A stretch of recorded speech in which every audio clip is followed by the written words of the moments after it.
Assalamualaikum warahmatullahi wabarakatuh. Selamat siang teman-teman semuanya.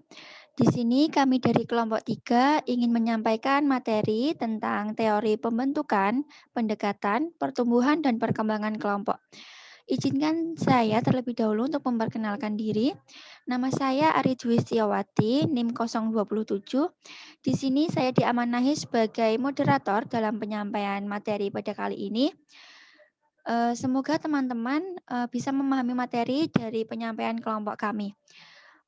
Untuk selanjutnya, yaitu saya akan memperkenalkan anggota kelompok kami, yaitu yang pertama ada Muhammad Badawi dengan NIM 018, kedua saya sendiri Ari Dwistiawati dengan NIM 027, yang ketiga ada Filza Madiah Karimah dengan NIM 034, kemudian yang keempat ada Anisah Mulyani dengan NIM 035, yang kelima ada Dwi Wulan Reskiana dengan NIM 037, dan yang terakhir ada Ragil Fauzi dengan NIM 041.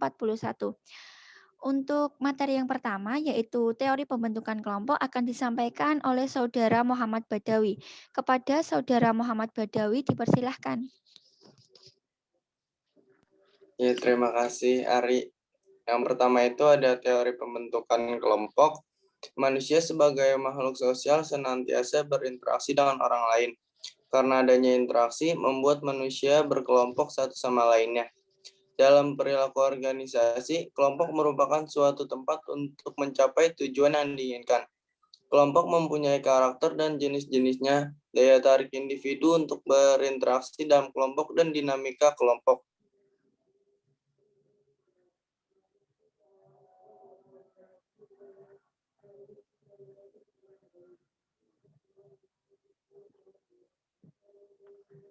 Dalam kelompok sebagaimana dijelaskan Yusuf 1998 dengan mengutip beberapa ahli sebagai berikut. Terima kasih, Ari. Baik, disampaikan terima kasih kepada Saudara Muhammad Badawi. Untuk materi selanjutnya, yaitu tentang beberapa teori pembentukan kelompok, akan disampaikan oleh Saudari Filza Madiah Karimah. Kepada Saudari Filza, dipersilakan. Ya, terima kasih Ari. Yang pertama, teori kedekatan adalah teori yang sangat dasar tentang terbentuknya kelompok ini, menjelaskan adanya afiliasi atau perkenalan di antara orang-orang tertentu. Yang kedua, yakni teori interaksi. Teori pembentukan kelompok yang lebih komprehensif adalah suatu teori yang berasal dari George Human. Teorinya berdasarkan pada aktivitas-aktivitas, interaksi-interaksi, dan sentimen-sentimen atau perasaan emosi. Yang ketiga, teori keseimbangan, yaitu salah satu teori yang agak menyeluruh. Penjelasannya tentang pembentukan kelompok ialah teori keseimbangan yang dikembangkan oleh Theodore Newcomb. Teori ini menyatakan bahwa seseorang tertarik pada yang lain adalah didasarkan kesamaan sikap di dalam menanggapi suatu tujuan.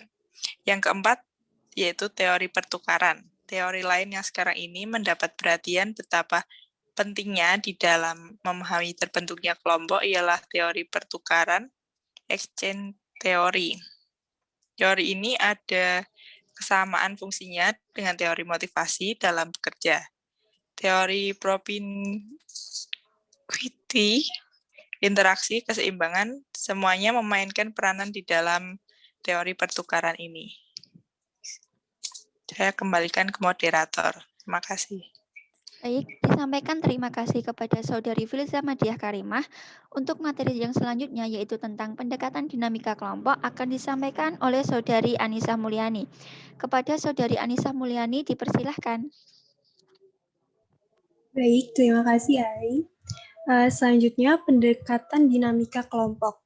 Ada 4 pendekatan. Yang pertama, pendekatan oleh Bas and Homans. Pendekatan ini mendasarkan diri pada konsep adanya aksi, interaksi, dan situasi yang ada dalam suatu kelompok. Yang kedua, pendekatan oleh Stockdale. Pendekatan ini lebih menekankan pada sifat-sifat kepemimpinan dalam bentuk organisasi formal. Yang ketiga, pendekatan oleh Sigmund Freud dan Zig Dillinger. Sekdenya berpendapat bahwa aspek-aspek motif dan emosional sangat memegang peranan penting dalam kehidupan kelompok. Sementara itu, Sigmund Freud berpendapat bahwa di dalam setiap kelompok perlu adanya kohesivitas atau kesatuan kelompok agar kelompok tersebut dapat bertahan lama dan berkembang. Yang keempat, pendekatan dari Jennings dan Moreno. Jennings mengemukakan konsepsinya mengenai pilihan bebas, spontan, dan efektif dari anggota kelompok yang satu terhadap anggota kelompok yang lain dalam rangka pembentukan kelompok. Terima kasih. Selanjutnya saya kembalikan kepada moderator. Baik, disampaikan terima kasih kepada Saudari Anissa Mulyani untuk materi yang selanjutnya yaitu teori pertumbuhan kelompok, di mana teori ini akan disampaikan oleh Saudari Dwi Wulan Reskiana. Kepada Saudari Dwi Wulan Reskiana, dipersilahkan. Ya, terima kasih moderator.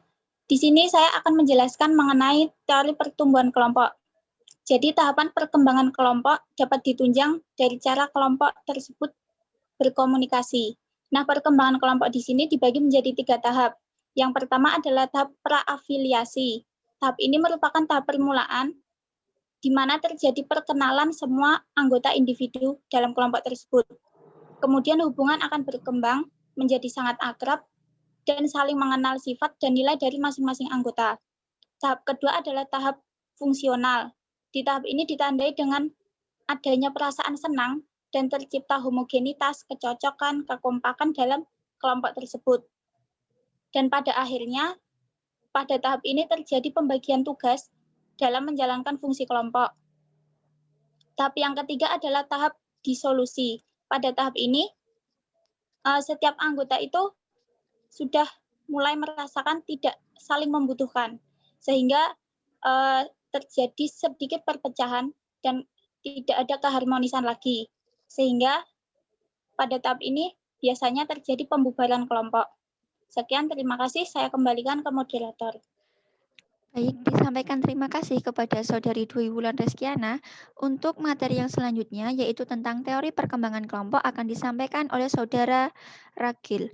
Kepada Saudara Ragil, dipersilahkan. Terima kasih Ari. Untuk materi selanjutnya adalah teori perkembangan kelompok. Teori ini memfokuskan pada cara suatu kelompok menghadapi suatu tugas mulai dari awal pembentukan kelompok hingga proyek selesai. Berikut ini tahap-tahapannya. Yang pertama ada tahap pembentukan atau forming.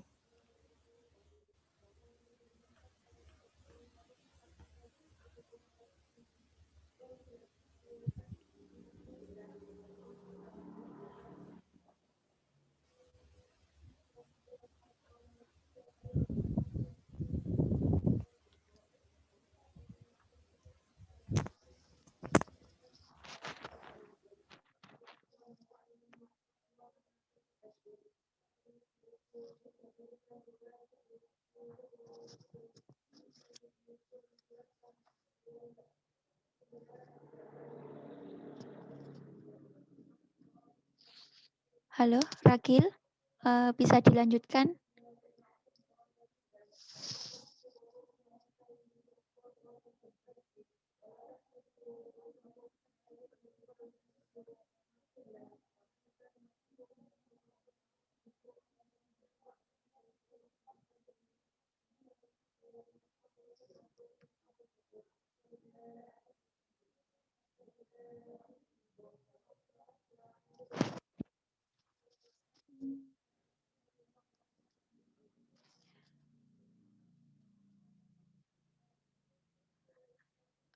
Mohon maaf teman-teman, sepertinya Ragil terkendala sinyal ya.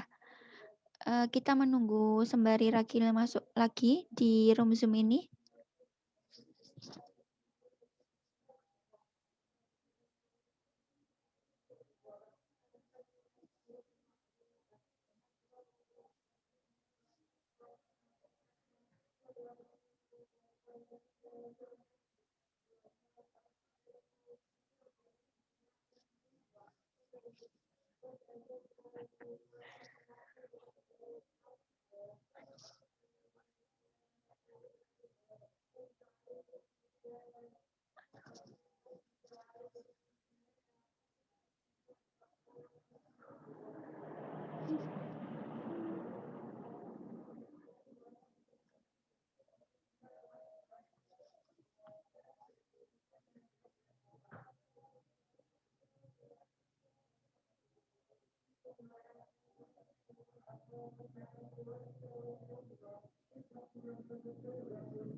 Oke, Ragil sudah kembali di room Zoom ya. Bisa dilanjutkan untuk Saudara Ragil.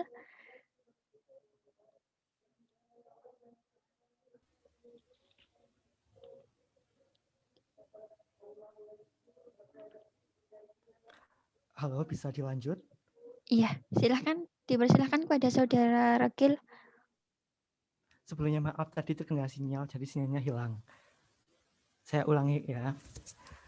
Pada teori perkembangan kelompok, teori ini memfokuskan pada cara suatu kelompok menghadapi suatu tugas mulai dari awal pembentukan kelompok hingga proyek selesai. Berikut ini tahap-tahapannya. Yang pertama ada tahap pembentukan atau forming.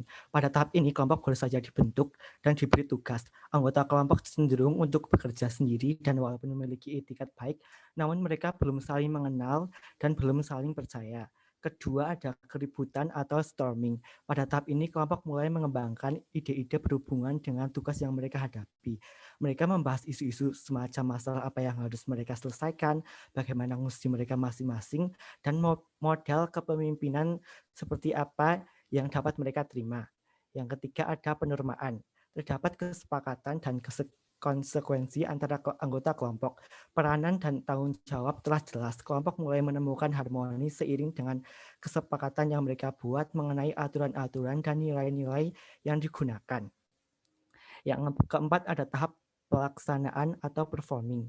Kelompok pada tahap ini dapat berfungsi dalam menyelesaikan pekerjaan dengan lancar dan efektif tanpa ada konflik yang tidak perlu dan supervisi eksternal. Anggota kelompok saling tergantung satu sama lain dan mereka saling respect dalam berkomunikasi. Kemudian tahap kelima, peristirahatan atau adjourning and transforming. Ini adalah tahap yang terakhir di mana proyek berakhir dan kelompok membubarkan diri. Kelompok bisa saja kembali pada tahap maupun ketika mereka mengalami perubahan atau transforming. Misalnya jika ada review mengenai goal ataupun adanya perubahan anggota kelompok.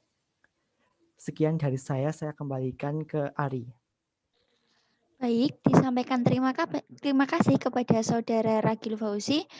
Untuk selanjutnya, yaitu tentang kesimpulan.